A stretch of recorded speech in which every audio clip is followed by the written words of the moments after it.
don't need to.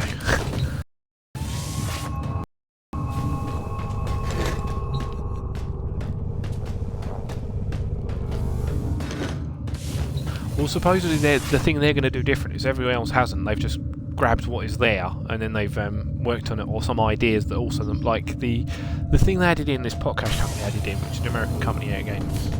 The thing they added in for the last time they took it over for a short while, made money out of it through their podcast scheme. I'm pretty sure they made a nice tidy sum and then gave up on it. But the thing they brought in was you'd have like a extra character that then you could train like a pet. But it would be like a normal, like a warrior or wizard or a taoist or whatever. It'd be like an extra character just like that. Apart from it would be your pet and it'd follow you around, and then you could tell it to engage in fights.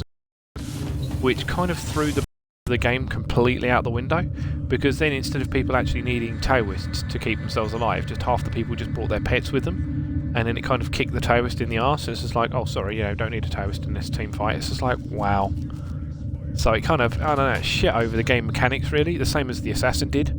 It kind of shit all over the game, the way the game had been designed, so it, each character complements one another, and in a team fight you definitely want a taoist or two, because a taoist, other than just the fact he could heal people and mass heal and even revive people at later levels, he had a revive ability, so in the middle of a team fight, instead of just dying, having to respawn back at the local town, and not really have much of a chance to get back in that fight unless you run all the way through that cave again, which is a nightmare thing to do. He could actually just revive you on the spot, which is quite handy.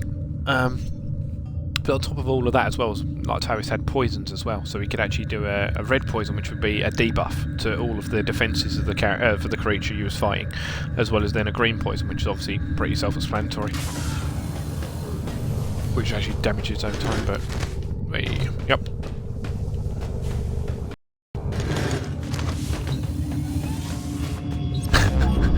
That game is a bit nerdy, but I love it. I honestly don't care. It's like proper nerdle, but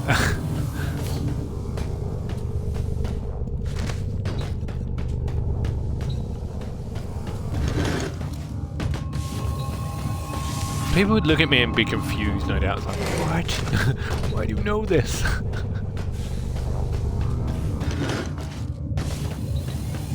Not like it is now, no. Unless you play something like GTA.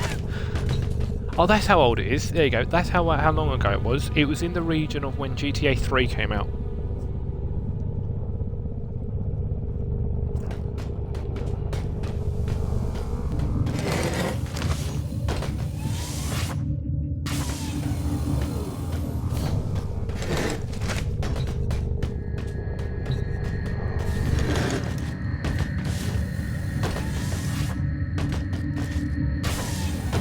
Oh yeah, especially now as people are making careers out of it properly.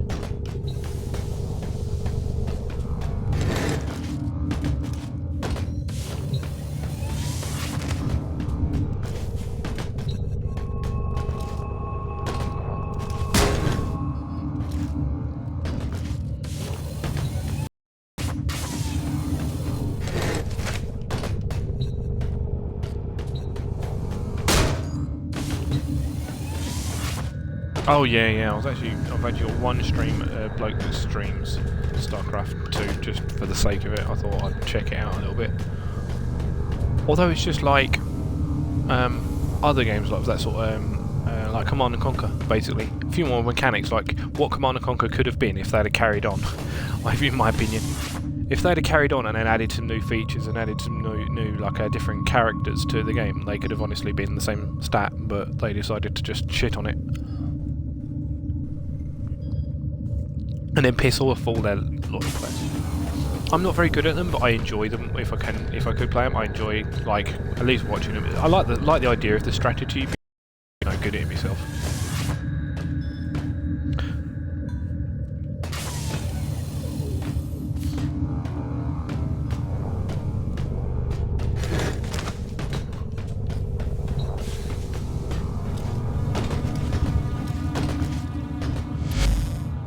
Yeah.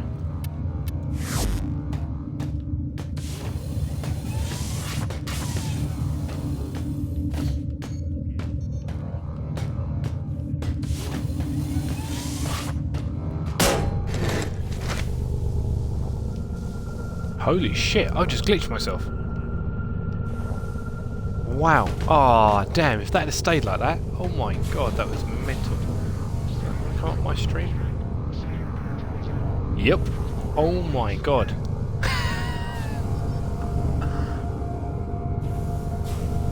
Yeah, that was pretty good. It was pretty good, but it sucked the fact they locked you down to the bases and where they were and stuff like that. It kind of took a little bit of the freedom play out. Which I kind of think put some people off, obviously, because it wasn't like other strategy games of this sort. Ah, damn, get it right that time.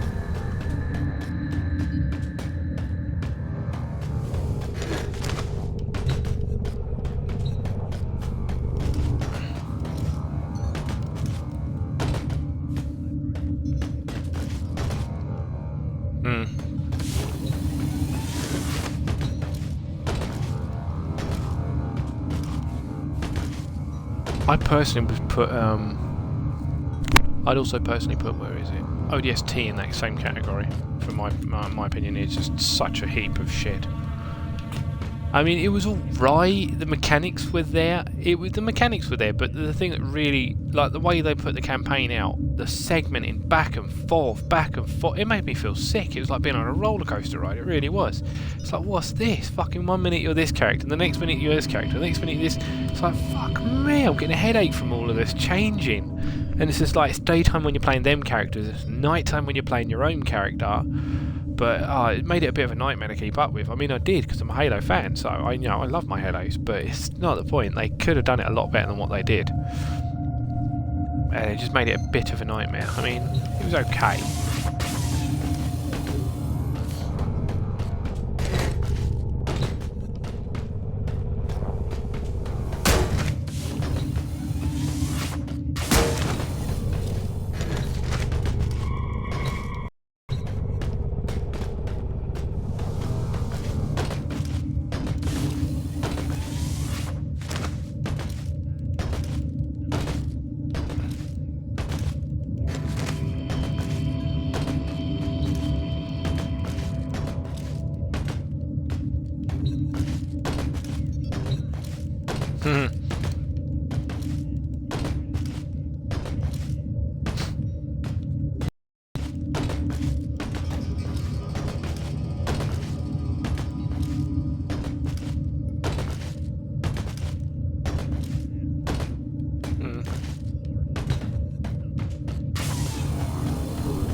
Yeah, sort of. They're like weaker versions of. They're like the start-up or the in-between point of humans and the normal human soldiers to the Spartans themselves. It's like the in-between point of, like, you know, giving them a few abilities in their armors and stuff like that, and then giving them slightly more high-tech armor. But inside, realistically, it's still just a regular soldier with a bit of better training.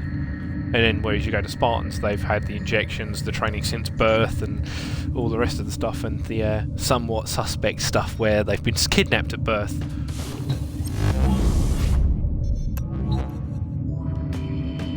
I don't know, honestly. Yeah, I think that's because more the story on that one went about more towards how the Spartans got created and so on and so forth, so I think that's probably why it's gone that direction.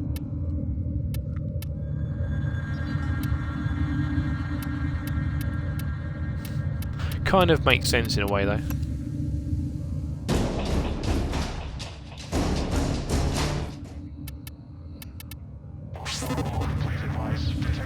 I think so.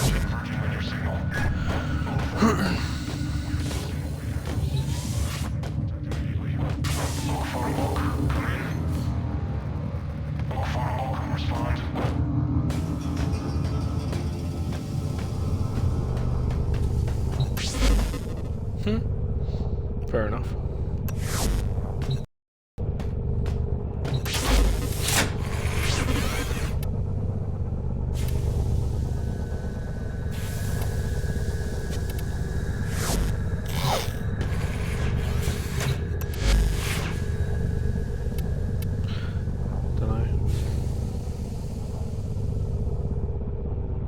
But when the Halo Legends, was that the cartoony one?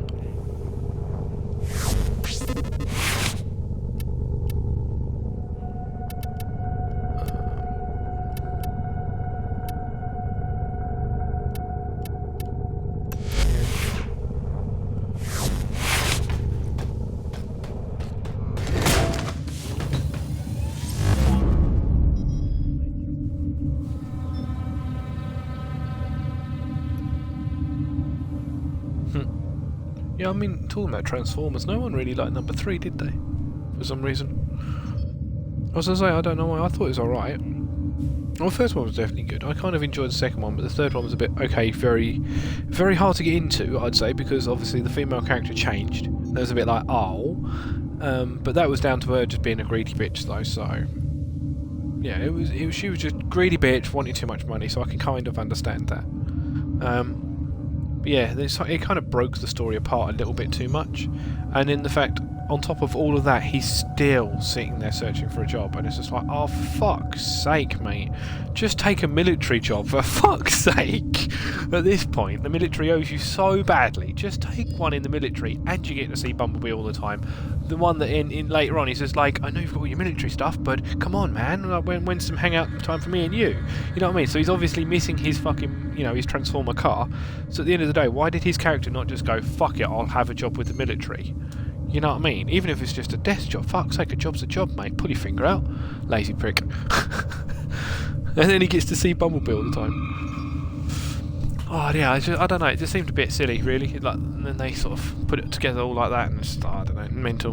And then on top of that, if it weren't bad enough, and then, like, even his new girlfriend, obviously, somewhere along the line, he said, oh, by the way, these little trucks that are driving around by themselves, oh, they're Transformers. Oh, just want to let you know that. Not that that's weird or anything, but I happen to have this little entourage of small Transformers following me around everywhere, who happen to live with me from an alien culture far, far away. You know, there's bigger ones, but you haven't seen them yet. And then she actually gets slightly freaked out when she sees a larger Transformer. And it's just like, well, you've just seen talking robots that are like, you know, knee fucking height. What did you really expect, love? That was as big as they was going to get? I don't know, just a couple of little holes that could have been so easily fixed up, and just, you know, silly. I don't think they was definitely not sure where to go on that one.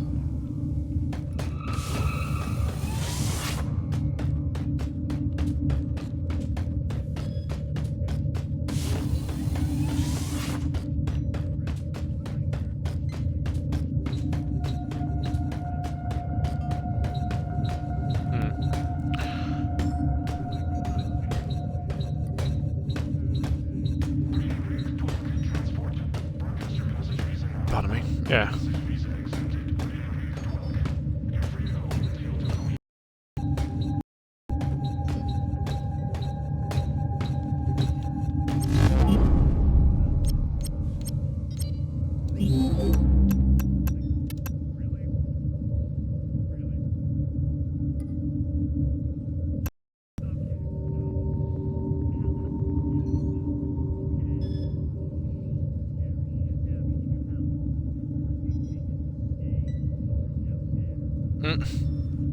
Oh, yeah, what, horror movies and stuff like that, where they're just doing the obvious plots. I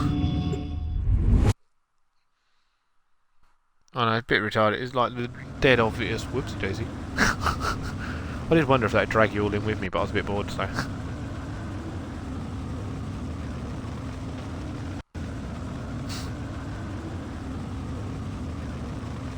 I was bored. I just like, I didn't know if it'd drag you all in with me, or I was like, oh, I don't know, let's try this shit.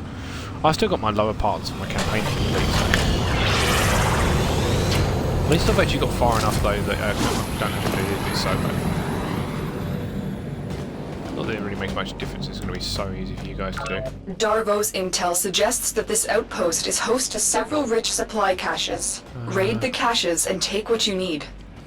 This outpost belongs to the Corpus, a secretive but extremely powerful merchant cult known to be working with the Grenier.